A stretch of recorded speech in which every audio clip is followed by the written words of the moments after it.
segunda parte del programa de hoy.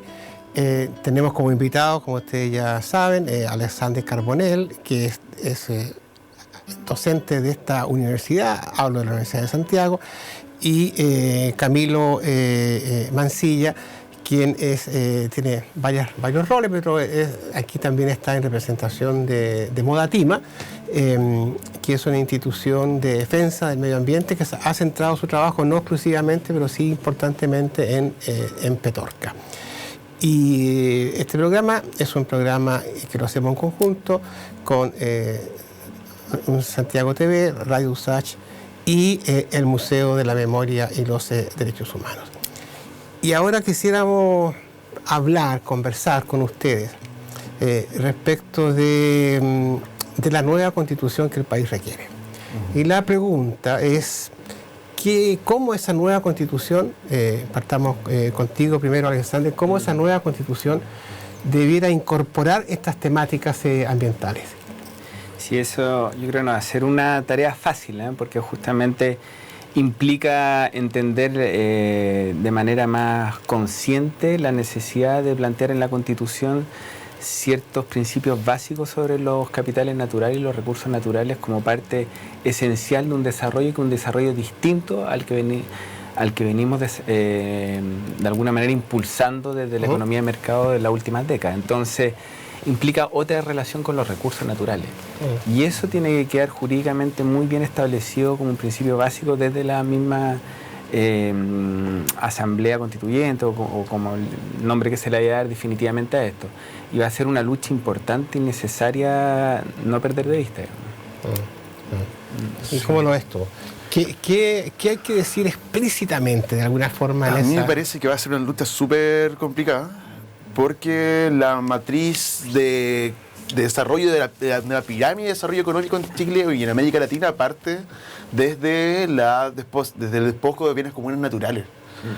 Desde ahí parten los grandes capitales chilenos. Hay que considerar que hoy en día grandes empresarios y políticos, yo como voy a ejemplificar casi todo desde el agua, tienen derecho a aprovechamiento de agua. Y ya el gabinete de Piñera tiene ministros que tienen derecho a aprovechamiento de agua. O sea, sin ir más lejos, nosotros siempre lo hemos vuelto a decir, el ministro Walker Prieto, ministro de Agricultura, tiene asociado él y su familia, el patrimonio familiar, sobre 29.000 litros por segundo. Nosotros los días sacamos unos cálculos rápidos, yo para las matemáticas soy bien malo, tengo compañeros que se dedican bien a eso, pero calculamos que son alrededor de 4.000 millones de pesos tan solo en tener derechos de aprovechamiento de agua. Entonces estamos hablando de que la propiedad del agua en Chile permite también poder generar otros capitales de relación y otros capitales financieros. Hay un artículo de Alberto Arellano en CIPER que habla sobre el zar de las aguas, Isidoro Quiroga. Señala cómo este tipo entre los años 80 le entregaron derechos de aprovechamiento de forma gratuita y permanente en la segunda y tercera región de Chile. Y al pasar unos años, a través de ventas de estos derechos y arriendo de estos derechos de aprovechamiento de agua, pasó a tener un capital de $2 millones. Entonces estamos hablando de que es una gran cantidad de especulación y dinero que se está moviendo a los bienes comunes. Camilo, pero en el tema del agua mismo, ¿cómo tendría que decir la Constitución? Nosotros creemos primero que debe consagrarse el derecho humano de acceso al agua y saneamiento. Eso es algo que existe en otras constituciones del mundo, como la de Uruguay, por ejemplo, que se llevó también a un caso de plebiscito para poder consagrar el derecho humano de acceso al agua. Poder eliminar la propiedad privada sobre, esto lo que señalaba hace un rato, el artículo 19, numeral 24, inciso 11, eliminar la propiedad privada sobre el agua, porque cualquier otra modificación, por ejemplo, si fuese en el Código de Aguas, es relativamente cosmética frente a si uno no quita las formas de propiedad. Finalmente la forma de propiedad es la que permite que uno pueda inscribir cualquier bien en un consorcio de bienes. Entonces, eso por una parte. Y por otro, ya después en la bajada, creemos que se debe empezar a trabajar en la gestión comunitaria de agua, empezar un poco más a hablar sobre cómo los territorios pueden empezar a empoderarse y decidir sobre la forma de gestión. Hoy en día, en base al Código de Aguas también, solamente tienen voz y voto por cantidad de acciones de agua que tengan propietarios de agua, y quienes no tenemos derecho a aprovechamiento no podemos tomar decisiones respecto a esa gestión dentro de nuestras cuencas. Correcto. Y por último, yo creo que ahí hay otro elemento que es muy necesario dentro, y como también soy geógrafo, y que es importante esta cosa de la gestión integrada de recursos hídricos. En Chile, como tenemos separada la propiedad del agua y la tierra, no se intentan trabajar por separado. Bien. Y creo que hoy en día más que nunca es necesario instrumentos de planificación territorial en Chile. O sea, poder ver cómo estamos planificando nuestros territorios a base de las condiciones ambientales, sociales y económicas, obviamente, que pueden sostener nuestros territorios. Ok. Entonces, ha puesto un acento en la planificación, al mismo tiempo en el agua. ¿Qué otros derechos o cómo debe la Constitución nueva que tengamos incorporar la temática ambiental? O sea, debe poner el acento en la salud de los ecosistemas y entender que los seres humanos y las sociedades somos parte de esos ecosistemas. Entonces, resguardando esos capitales que son parte de los ecosistemas, es decir, el agua, el aire, la tierra y una serie de elementos, digamos, ahí que son relevantes, tú sientas las bases para que después, cuando tengas los códigos y las bajadas, puedas definir una planificación cómo debe ser resguardado y protegido esa salud de los ecosistemas, entendiendo que nosotros somos parte de eso y no sobre eso. Yeah. Es una primera cosa relevante que hay que denotar. Lo otro que es muy relevante también es entender que hay que abordar un proceso que pase de una economía y de una sociedad extractivista a una de un desarrollo más integral, y para eso evidentemente aparecen nuevas cosas, como por ejemplo la ciencia ciudadana o la investigación aplicada en el territorio, donde tú tienes que definir límites biofísicos o biocapacidades que se llaman de los territorios. La única manera de que se desarrolle con un grado de responsabilidad y sustentabilidad, como se le llama comúnmente, es que tú entiendas cuánto te aguanta el territorio, cuál es la carga de ese territorio a nivel de residuos, de capacidades de entregar recursos como agua, aire limpio, etcétera, etcétera, y cuánto puedo sacar de ese territorio sin afectarlo, entrando en dinámicas económicas, productivas, sociales, que te permitan mantener un ciclo de salud y de bienestar. Entonces yo creo que hay una relación entre recursos y los sistemas y los ecosistemas que tiene que estar directamente ligada al concepto de salud y bienestar.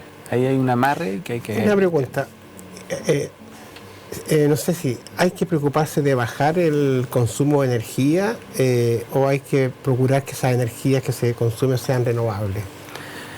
Depende del enfoque que lo tome. Yo creo que hay que reducir y que sea al mismo tiempo más eficiente y a partir de fuentes no contaminantes, renovables, etcétera. Yeah. Hay otros que no, que si tú lo ves como de una economía más verde, justamente la economía o el capitalismo verde, que lo llamaste, no cuestiona la lógica del expansionismo o del querer siempre más. Yeah. Entonces te dice, si es renovable, yo puedo consumir toda la energía que quiero. Pero volvemos al mismo principio, que en el fondo no tengo límite. Y yo creo que es importante entender el sentido de prudencia, entender que hay ciertos límites. La vida tiene límites en todos los sentidos, desde lo ético, de lo moral, de lo ambiental.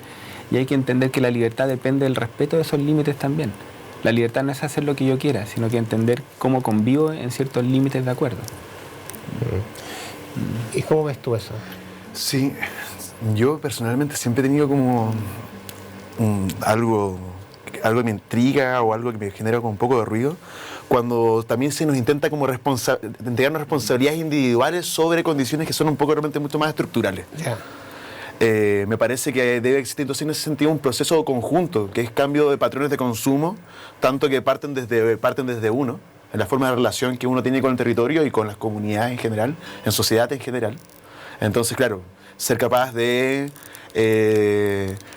lo que señalaron un rato, fuera bolsas plásticas, consumo dentro de una red de redes locales, redes justas, economía de subsistencia. Pero también, por ejemplo, respecto a agua, salió la ministra este año hablando de que había que bañarse no más de 3 minutos. Claro. Un lindo spot de ahí, de ella duchándose, y creo que había otro ministro también en la ducha. Y el consumo de agua por parte de la población no suele pasar el 2%. Claro. Entonces estamos hablando que la gran cantidad de agua que se está utilizando hoy en día va principalmente para forestales y agrícolas, segundo minería, Y después también tenemos en toda la franja chilena una condición extractivista que necesita constantemente agua. En mi región de Magallanes hoy en día las acuícolas y la instalación de todo este cambio desde la zona de Chiloé, desde la región de donde está Puerto Montt, Chiloé, hacia la región de Magallanes hay una migración y hay una instalación grande. Yo no hace poco tomé las bases de datos cartográficas y tan solo miré cuántas eran las hectáreas de acuícolas, pero solamente de salmones en la región de Magallanes, y pasaban las 4.000 hectáreas. Estamos hablando de 4.000 hectáreas puestas en el mar para extracción y producción de salmones. Entonces estamos hablando de que todo eso tiene relacionado implícitamente o explícitamente condiciones de agua. Tú también lo señalabas hace un rato. Todo lo que tenemos acá tiene relacionado a agua. Cuando exportamos palta al extranjero, a los mercados europeos, al mercado estadounidense, estamos también exportando agua, porque finalmente es la huella hídrica. Es la huella hídrica. La huella hídrica y el agua virtual. Entonces yo creo que ahí hay condiciones en las cuales tienen en conjunto. Cambios de patrones de consumo, de relación con el territorio que van relacionadas a uno, formas de reciclaje, formas de ocupar nuevamente el agua, pero también por otro lado tenemos condiciones las cuales son estructurales en Chile y que yo creo que son las que afectan más. Como que intentan muchas veces desde el gobierno como echarnos la culpa un poco de lo que sucede. Claro, desviar la atención, básicamente, ¿no? Bueno, tú eres especialista también en el tema de reciclaje de material. ¿Cómo enfrentar el tema del reciclaje? Bueno, están las basuras, que hay toda una más conciencia hoy día, que es el tema más doméstico de cada casa, de cada empresa. Pero ¿tú crees que puede haber también políticas de macro respecto al reciclaje y de descontaminación? O sea, las hay. De hecho, está la ley REP que está entrando en vigor, que es la ley de responsabilidad extendida para los productores, que te tienes que hacer cargo de tus residuos como empresa.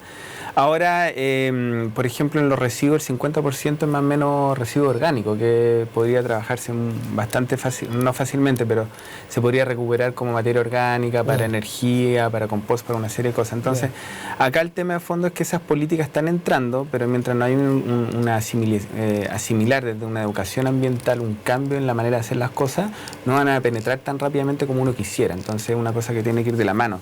De hecho, en el tema del plástico actualmente se revaloriza cerca del 8% de los desechos plásticos solamente, que es una cantidad, un valor muy inferior. En Europa es cerca de un 25% y todavía están en la baja en lo que uno desearía, digamos, en ese sentido. Entonces, justamente lo que nosotros ahí estamos tratando de hacer, por ejemplo, en el laboratorio, es recuperar, o sea, tenemos básicamente acopio de material, que es el plástico, que es polietileno de alta densidad, baja densidad, etcétera. Lo procesamos con unas máquinas, lo trituramos, etcétera, y transformamos y exploramos nuevos componentes, por ejemplo, revestimiento. Este mismo revestimiento del estudio, que en vez de ser un material de materia prima virgen, sea una materia prima secundaria, que se llama, que viene del residuo. Entonces ahí estamos cerrando ciclos, digamos, en entender de que tú le das una nueva oportunidad a un desecho. Y eso tiene que ver con básicamente reducir los impactos de gases de efecto invernadero, de la huella de carbono que tiene un material, porque cuando uno hace un material consume mucha energía, etcétera, etcétera. La mayoría vienen de energías pétreas, digamos, del petróleo, los plásticos en particular. Entonces entra en esta lógica de reducir contaminación, por una parte. Y lo otro que estamos haciendo con los químicos, que es bien entretenido, es que estamos metiendo nanotecnología a los materiales para que empiecen a actuar con el medio. Entonces ahí estamos viendo algunas posibilidades que están en desarrollo todavía, de que, por ejemplo, tú imaginas un revestimiento para un edificio, una casa, y que al meterle una nanopartícula pudiera absorber contaminación atmosférica. Entonces podría estar limpiando, digamos, al mismo tiempo, por ejemplo, en ciudades contaminadas como Santiago u otras. Entonces, vamos al tema también de la alimentación, que es un tema que podemos hablar. ¿Cómo lo ves tú el tema de una alimentación muy basada todavía en el consumo de animales? Están todas estas como plantas faenadoras de aves, que sus condiciones son bien espantosas, digamos. Hay quienes postulan que la consecuencia de una actitud medioambientalista responsable es simplemente dejar de ser carnívoro y ser vegano o vegetariano. ¿Cómo ves tú esa parte? Ahí se me hace complicado personalmente, porque soy de la región de Magallanes y es complicado. Claro, el cordero. Sí, es un tema. Pero las condiciones, tal vez he señalado todo el rato que las condiciones de precariedad están solamente Hoy en día lo señalado como al mundo humano, y hay actores no humanos también importantes en los cuales hay que empezar a pensar y para hacer un cambio de modelo. O sea, las condiciones en las cuales hoy en día se encuentra todas estas grandes empresas avícolas. Sí, claro.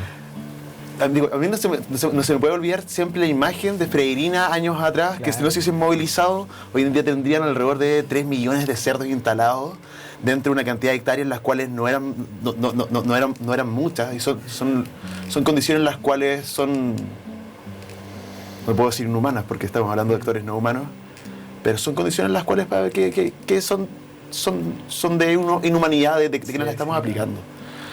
Y en ese mismo sentido, las condiciones de consumo que de parte de nosotros también deben estar un poco más relacionados a dejar estas condiciones de gran producción. Tal vez me hace mucho sentido eso de cambiar los ciclos de producción y empezar a entender de que hay condiciones que en los territorios se están generando y que son propuestas paralelas a las condiciones de las redes mundiales de financiamiento del capitalismo.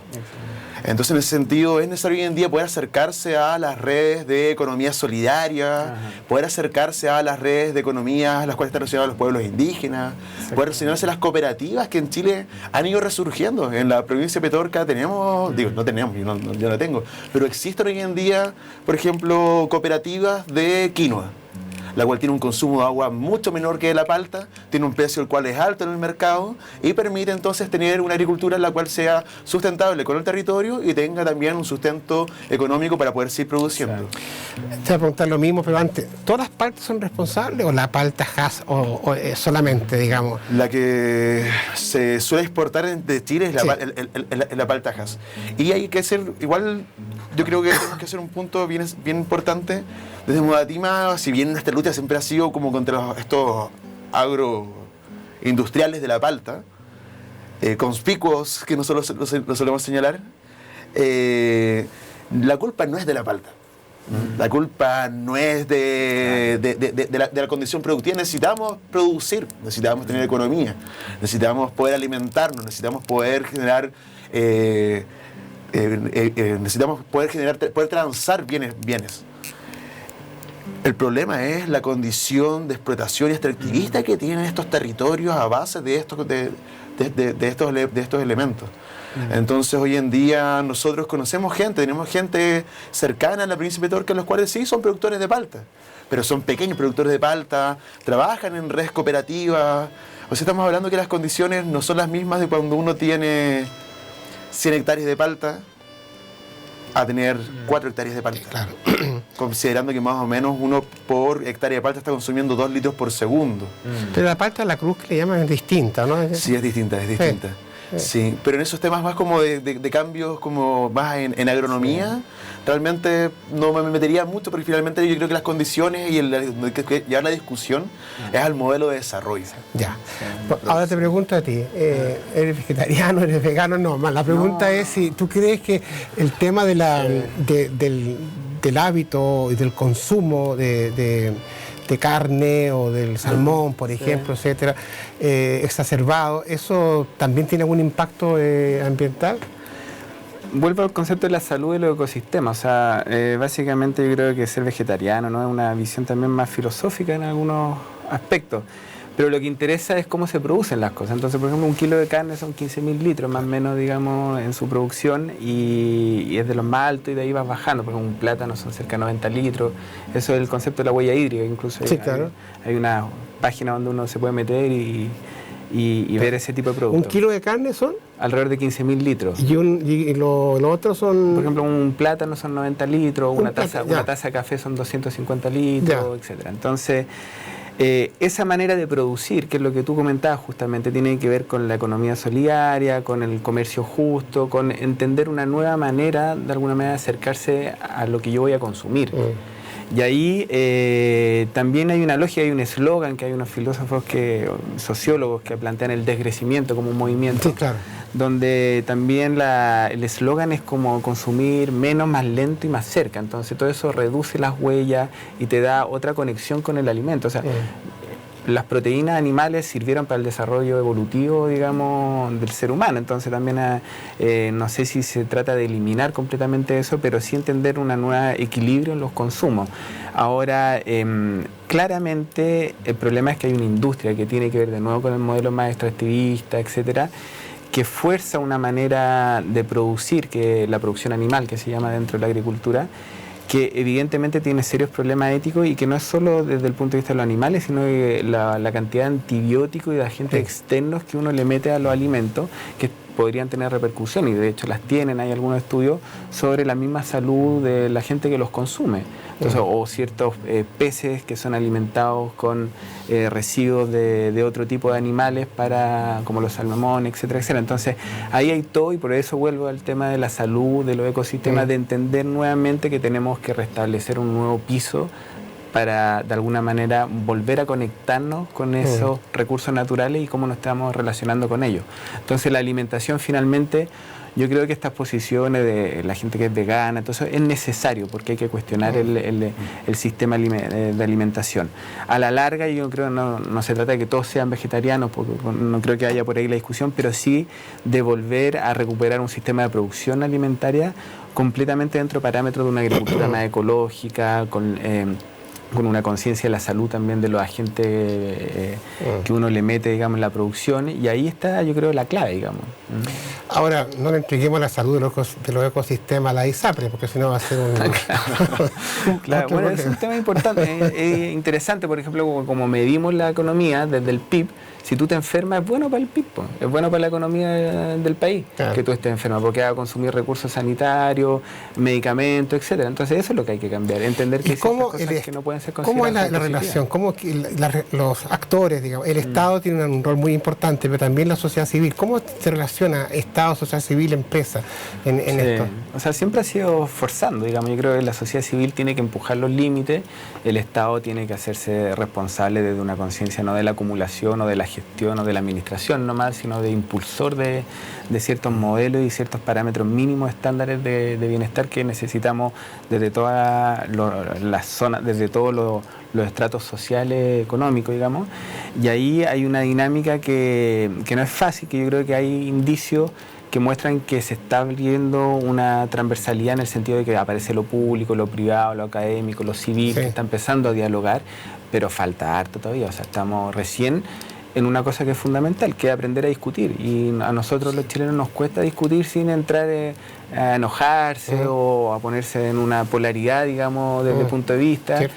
Y hay todo un trabajo ahí de aprendizaje cívico de discutir, que nos va a permitir llegar a la larga a nuevos consensos, digamos, porque claramente ya, y está claro con el estallido social, no estamos contentos, no es suficiente, mucha gente tiene una frustración completamente justificada y hay que tomar conciencia de eso y cambiarlo rápidamente.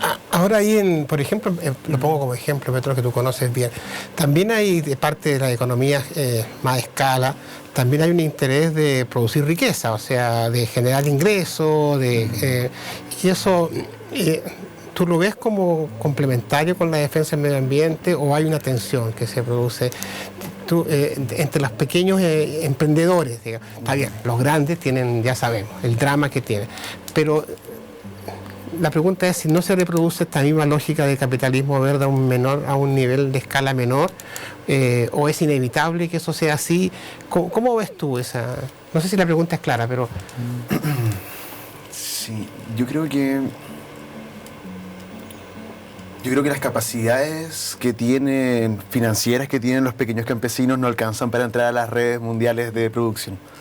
Entonces, que las condiciones en las cuales están mayormente ellos relacionados se dan a condiciones de redes mucho más pequeñas y que pasan por menor cantidad de manos también para llegar al consumidor final. Eso por un lado. Y lo otro va más relacionado a que las formas de consumo, las formas de superación de la pobreza, lo que estamos hablando todo este rato sobre como el cambio de modelo, genera también de que esas economías más cercanas, de menor cantidad de manos, con menor cantidad de traspasos, permite que el ingreso también a ellos a redes que pueden ser más importantes también son mucho más fáciles. Respecto, porque que me quedé metido con lo anterior, finalmente, ¿cuáles son los roles que estamos cumpliendo también todos estos actores académicos, Sí. movimientos sociales, el mundo civil general y el gobierno del Estado? Hay algo bien interesante respecto a aguas en Chile. Una vez de que la DGA, la Dirección General de Aguas, te entrega un derecho de aprovechamiento de agua, se convierte en un mero espectador desde la tribuna de lo que está sucediendo con todos los conflictos del agua en Chile. Entonces yo creo que ahí también hace falta, porque frente a los movimientos sociales, la sociedad civil, ¿qué podemos hacer? Es siempre tirar el tejo pasado. O sea, podemos nosotros reclamar, podemos poder pedir mucho más allá de lo realmente que la institucionalidad pudiese pedir. El rol político tiene que ser de Congreso, Parlamento, ser seguramente mandatados por el mundo civil, por las organizaciones ciudadanas, las organizaciones del mundo en general. Sí. Y por otro lado, el Estado dice ser capaz también de empezar a regular también estas condiciones que están sucediendo en los territorios. O sea, una vez que el Estado entrega, el Estado soluciones para la provincia de Petorca, ¿cuáles vienen a hacer? Viene a ser conseguir 25 litros por segundo continuos y permanentes para poder abastecer de agua a la población. Y eso lo van a conseguir a través de la compra de derechos de aprovechamiento de agua a los mismos privados que se le entregaron de forma gratuita y permanente. Sí, claro. Ahí Entonces, hay una situación bien hay una condición ahí como cuáles son partida. los roles que estamos cumpliendo hoy en día. Hoy estamos cerrando el programa, pero hagámoslo así. ¿Qué hay que decir? ¿Cuál es tu mensaje al mundo, digamos, si tuviese el micrófono de Greta Thunberg en este momento? ¿Qué dirías? Breve, porque hay que cerrar. Sí, no, muy breve, que cada uno se tiene que hacer la pregunta de qué rol y qué aporte quiere hacer en esta crisis que tenemos actualmente, que es una crisis amplia, es política, social, ambiental, engloba todo, y la ecología tiene que ver con todas esas dimensiones hasta cierto punto, desde un punto de vista más etimológico. Así que a despertar en el sentido de hacerse uno la pregunta cuál es el rol y el aporte que tiene que hacer. Ya. Un buen llamado. ¿Y tú? Por mi parte, va a seguir movilizados, es necesario seguir movilizados, es necesario poder autocuidarse, es muy necesario eso. Ya van varios días, van ya casi 2 meses de movilizaciones. Y sí entiendo que la movilización puede ir bajando, pero también entonces llamo a seguir reconstruyendo este tejido social, a tener la capacidad de discutir, como tú decías recién, y a la capacidad también de estar atentos, alertas, porque la maquinaria extractivista y de gobierno sigue instalada en este momento. O sea, están avanzando con todo. Tenemos una ley, un proyecto de ley contra las manifestaciones. Tenemos proyectos relacionados a la construcción de embalses para la agricultura sin que pasen por el Servicio de Evaluación Ambiental. Tenemos una maquinaria instalada. Entonces llamo a eso, a estar movilizados, a estar atentos, alertas, y también aprovechar a saludar a Lonco Alberto Curamil, premio Goldman, que es el premio Nobel medioambiental, que hoy en día se encuentra preso, detenido con prisión preventiva a través de un montaje del Estado, y que es de las luchas fundamentales hoy en día en Chile para tener un cambio de paradigma, un cambio de modelo. Hay que mirar, no recuerdo muy bien cómo son las palabras de Nicanor Parra, pero habla simplemente de pensar en la economía mapuche. Bueno, como ustedes ven, aquí hay pasión, hay inteligencia, hay compromiso, hay responsabilidad y claro, también es claro que la tarea es compartida y ustedes que están viendo el programa ya sabrán qué hacer, pero si tienen alguna duda pueden ubicarlos a ellos para que puedan también apoyarlos en los emprendimientos o en las ideas que tengan. Bueno, muchas gracias a los dos. Gracias y nosotros nos vemos en el próximo ¿Qué pasa? Se olvidó.